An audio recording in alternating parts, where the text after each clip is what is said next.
Sejam muito bem-vindos ao Pílulas da Prosperidade. E se você ainda não está inscrito aqui no canal, já aproveita e se inscreve, porque toda quarta-feira às 7 da manhã tem episódio novo aqui para você expandir a sua mentalidade e também transformar a sua relação com a prosperidade.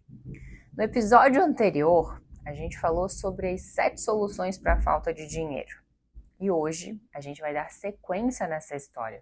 Porque no livro O Homem Mais Rico da Babilônia entramos num ponto essencial, a história da deusa da boa sorte. Esse capítulo é um soco na cara da procrastinação, porque o autor faz uma comparação forte em relação a isso. Que nenhum homem deixaria um ladrão roubar as suas sacas de cereais em sã consciência, mas todos os dias nós deixamos que a procrastinação roube de nós as oportunidades. A boa sorte, ela nunca anda de mão dadas com adiamento. Ela vira as costas sempre que deixamos para amanhã o que poderíamos ter feito hoje. A verdade é que o hábito da procrastinação está dentro de todos nós. É como se fosse um espírito, né? Ele permeia entre todo ser humano. E só vence quem tem coragem de banir através do domínio de si. A sorte não é acaso, é consequência. Quem age rápido, preparado, disciplinado, abre as portas para a deusa da boa sorte, para que ela nos visite consequentemente. Pensa comigo, quantas vezes você já soube exatamente o que precisava fazer e se sabotou, porque acabou não fazendo? É exatamente aquela frase, eu sei exatamente o que eu preciso fazer, eu simplesmente não faço. Eu não sei o que me trava diante daquela situação. Porque eu sei que eu tenho que fazer aquilo, muitas das vezes é o meu propósito de vida fazer aquilo porque tá dentro da minha missão, tá dentro, faz sentido para mim fazer, só que eu fico me sabotando o tempo inteiro. Isso acontece porque tudo que é novo gera uma certa resistência. Tudo aquilo que a gente vai desenvolver, que é uma habilidade nova, porque a gente ainda não tem domínio daquilo, vai gerar uma certa resistência. Porque o nosso cérebro é treinado para economizar energia. Então ele sempre vai fazer de tudo para nos manter presos na mesma identidade, naquilo que é conhecido, naquilo que não exige tanto esforço. Então ele consegue criar desculpas suficientes, justificativas o suficiente para nos convencer a adiar aquilo que deve ser feito. E é daí que nasce a procrastinação, que nada mais é do que um dos ladrões das nossas oportunidades. A boa sorte, Arcade dizia, o homem mais rico da Babilônia, costumava dizer que a boa sorte vira as costas para quem adia, para quem procrastina. Mas ela gosta de visitar com frequência quem age no imediatismo, quem tem a coragem de agir no imediato. Sabe qual é o ponto? Muitas vezes a gente olha para alguém e pensa, nossa, fulano tem o dom de treinar todo dia. Fulano tem o dom de se comunicar muito bem. Fulano nasceu com o dom de se expor, né? Porque eu tenho tanta vergonha, mas olha lá essa pessoa. A verdade é que não existe dom. O que existe são habilidades treinadas. A pessoa que é boa em algo, existe uma pessoa que você conhece que é muito boa em algo, é porque ela se expôs àquilo inúmeras vezes, treinou, errou, repetiu, até transformar aquilo em um processo natural. E quando a gente se expõe repetidas vezes, a gente não só desenvolve habilidades, mas também a gente acaba desenvolvendo virtudes. Eu mesma desenvolvi virtude da disciplina no esporte, através do esporte, né? Foi através do treino que eu consegui desenvolver essa consistência de todos os dias conseguir fazer a mesma coisa de forma cada vez melhor, a voltar todos os dias e treinar mesmo sem vontade. Mas aí vem outra área da vida. Criar conteúdos, me expor, me comunicar. É óbvio que eu vou tender a procrastinar, por quê? Porque o espírito da procrastinação sempre busca uma brecha para o que é novo. O caminho do desconhecido ativa ativa no nosso cérebro um sistema de defesa. Então ele tenta me proteger dizendo, não vai, deixa para depois, toma um cafezinho antes, não, deixa para amanhã. Vamos fazer isso aqui primeiro? Você não está pronta ainda. E é por isso que eu sempre digo, procrastinação tem uma função protetora, mas se você cede, ela acaba se tornando sua inimiga em vez de te proteger. No fundo, é só o nosso cérebro tentando nos manter presos na mesma identidade. Então, para vencer a procrastinação, não é esperar a motivação chegar, é decidir, é decisão treinar a disciplina numa nova área da vida, treinar a exposição, treinar a comunicação, treinar até aquilo que hoje pesa para que se torne natural. Ou seja, não é que você não nasceu com dom, é que você ainda não treinou o suficiente. Porque a sorte, ela visita quem insiste no treino e quem decide agir imediatamente. A boa sorte ama a rapidez da decisão. E o que o livro nos ensina aqui é que a procrastinação não é só preguiça. Na verdade, ela é um ladrão silencioso que usa a nossa própria mente contra nós. A mesma forma que eu treino o corpo na academia, eu também posso treinar a minha mente na disciplina. Não é dom, é repetição. Não é talento, é treino. E é aí que a gente precisa compreender que para ter sorte, é primeiro preciso agir. Para que eu consiga de fato multiplicar os meus resultados, eu preciso repetir o processo. E é aí que a gente precisa compreender. Para ter sorte, eu preciso agir. Mas para eu manter e multiplicar essa sorte, eu preciso de leis, de princípios e disciplina. Eu preciso do caminho de desenvolver virtudes, porque toda vez que eu estou treinando uma habilidade que eu ainda não domino, eu estou desenvolvendo o caminho da virtude também. Eu não estou só sendo boa naquela habilidade, não estou somente treinando para ser boa naquilo, como eu estou treinando virtudes dentro de mim, da paciência, da disciplina. Então, quando eu for para um próximo nível, eu já vou ter uma base, eu já vou ter uma certa disciplina. Essa semana eu encontrei uma amiga e tomei café com ela. Ela falou: Nossa, como tu consegue materializar, né? Tu começa a fazer uma coisa e consegue manter a constância, como se aquilo fosse uma sorte ou algo que eu nasci com aquilo. Não, eu falei para ela: Amiga, eu não tenho nenhum dom diferente de você. Acontece que a disciplina, ela é treinável. Ela é uma virtude que, graças a Deus, o treino me ajudou a desenvolver. Então, quando eu entendo, quando eu vou fazer algo novo, eu sei que eu vou tentar me sabotar algumas vezes, que isso vai acontecer.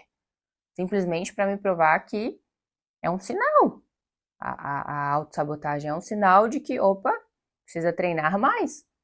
Então, eu começo a treinar, e quanto mais eu começo a treinar, se eu já tenho uma boa base de disciplina, eu vou conseguir ser disciplinada nessa outra área da vida também com mais facilidade. Quanto mais eu me trabalho, quanto mais eu me desenvolvo, melhor eu vou ficando, mais consistência eu vou ganhando de mim em outras áreas da vida também. O que as pessoas chamam de sorte nada mais é do que a capacidade de agir. Então, eu preciso compreender que para ter sorte, eu preciso agir, ponto. Mas para manter e multiplicar essa sorte, para que ela aumente na minha vida, eu preciso entender as leis, os princípios. E é exatamente isso que vem depois no livro do Homem Mais Rico da Babilônia. As famosas 5 leis de ouro. Elas nos mostram que não basta apenas a gente eliminar a procrastinação e agarrar as oportunidades. Você também precisa saber o que fazer com o dinheiro quando ele chega até você. Porque de nada adianta abrir a porta para a boa sorte se você não sabe como sustentar e multiplicar aquilo que recebeu. E é aqui que o livro traz um ensinamento atemporal, as 5 leis de ouro, que são pilares. Se você respeita, o dinheiro permanece e cresce. Se você quebra, o dinheiro foge das suas mãos. Ou seja, se a gente adota essas premissas e respeita isso, o dinheiro tende a crescer e multiplicar. Se a gente fere algum princípio, é óbvio que ele vai desaparecer. É óbvio que eu vou dar um jeito de perder. É óbvio que eu vou criar uma situação, vai surgir um imprevisto e ele vai escapar das minhas mãos. Porque algum princípio eu estou deixando escorrer pelas mãos, algum princípio eu não estou respeitando. A primeira lei diz o seguinte: o dinheiro vem de bom grado, em quantidade crescente, para aquele que poupa não menos que 1/10 do que ganha. Ou seja, antes de gastar, você precisa aprender a guardar. E não importa se você ganha muito ou pouco. Prosperidade, ela começa com decisão de reservar uma parte para você. A gente entendeu isso no primeiro episódio e aqui ele repete perante os princípios, né? das leis mesmo, porque guardar é treinar. Guardar, você está treinando a disciplina, é mostrar para si mesmo que você governa o dinheiro e não o dinheiro governa você. Gosto muito das leis porque elas são simples. E por ser simples, a gente torna muitas das vezes complexa. Porque é certo, aquilo que a gente não controla tende a nos controlar. Então fique de olho em tudo aquilo que está dominando você e faça uma reflexão na tua vida, nas áreas que você precisa fazer. O que de fato eu ainda preciso dominar para ganhar domínio dentro da minha relação, para ganhar domínio com as minhas finanças, para ganhar domínio com o meu corpo, para que de fato a gente acesse os resultados que a gente deseja viver. A segunda lei diz o seguinte: o ouro trabalha com dedicação para o homem prudente, que o emprega com sabedoria. Isso significa que o dinheiro ele deve trabalhar para você. Então, quando você investe, mesmo que pouco, o ouro começa a gerar mais ouro. Não é mágica, é matemática. Quem planta todo mês, colhe todo ano. Essa semana com uma amiga minha, e ela mencionou que estava assistindo um podcast do Cariani, há um tempo atrás, e que ele fala que quando ele começou a fazer vídeo no YouTube, ele decidiu que aquilo ali iria ser uma carteira de investimento dele. Porque não importa quantas pessoas estivessem assistindo o conteúdo que ele estivesse postando, mas que ele ia fazer aquilo de forma repetida e que ele ia investir, nem que fosse 50, 100 reais, como uma carteira de investimento, porque ele tinha certeza que isso dali ia dar certo no futuro. Então ele começou a colocar, em vez de guardar no banco, numa poupança, ele começou a investir no próprio produto dele, que era o conhecimento dele distribuído ali na rede social, que é o canal do YouTube, né? E isso deu muito certo, porque tem vídeos dele de muitos anos atrás que, tipo assim, a galera ainda assiste hoje. Então, ou seja, ele tá ganhando dinheiro no automático porque ele soube fazer uma boa decisão. Ele teve a capacidade de tomar uma boa decisão e investir parte do que ele ganhava em uma área, né, em um investimento que iria trazer retorno para ele. E é exatamente isso que o livro está nos convidando, né? Nos ensinando a adotar a esses princípios para que a gente possa aplicar na nossa vida também. Já a terceira lei diz que o dinheiro se apega àquele que o aplica com orientação de homens sábios. O livro nos lembra que ninguém constrói riqueza sozinho. É preciso ouvir quem já trilhou o caminho, buscar conselhos de quem tem resultados, não só de quem tem boas opiniões. A sabedoria certa protege o seu dinheiro de todas as armadilhas. Então, é muito importante que, se você está tentando buscar um parceiro, um relacionamento, observa para quem você está pedindo conselho. Essa pessoa tem o resultado que você deseja dentro de uma relação? Se você está buscando investir o teu dinheiro, o valioso dinheiro, seja pouco ou muito, busque conversar com pessoas que já chegaram lá. Isso é sabedoria. É eu entender, é eu simplesmente me abrir para outras percepções. E principalmente eu me abrir para percepções que já fizeram o que eu ainda vou ter que percorrer. Porque não é sobre achar atalhos, mas é sobre se tornar assertivo, entende? Adota aquilo que faz sentido, obviamente, né? E segue firme. A quarta lei, ela se conecta muito com a terceira, porque a quarta lei diz que o dinheiro foge daquele que investe em negócios que não entende ou que não tem credibilidade alguma. Essa é dura, mas ela é totalmente necessária. Quantas pessoas perdem tudo porque entram em negócios que não conhecem?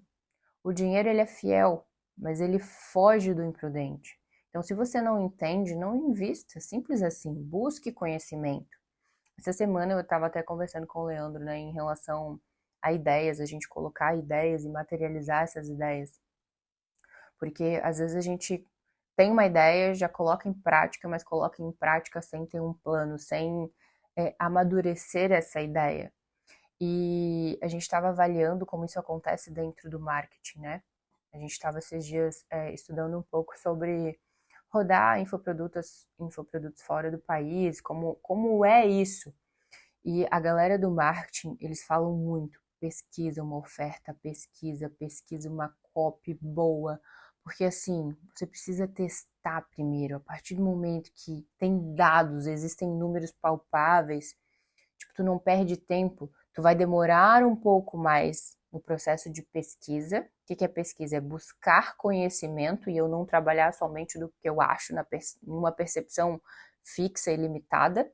Então, quando eu pesquiso, quando eu busco conhecimento, eu estou abrindo a minha percepção, eu estou expandindo a minha percepção para ver aquilo diante de vários pontos de vista. E o que faz sentido aqui para esse meu negócio?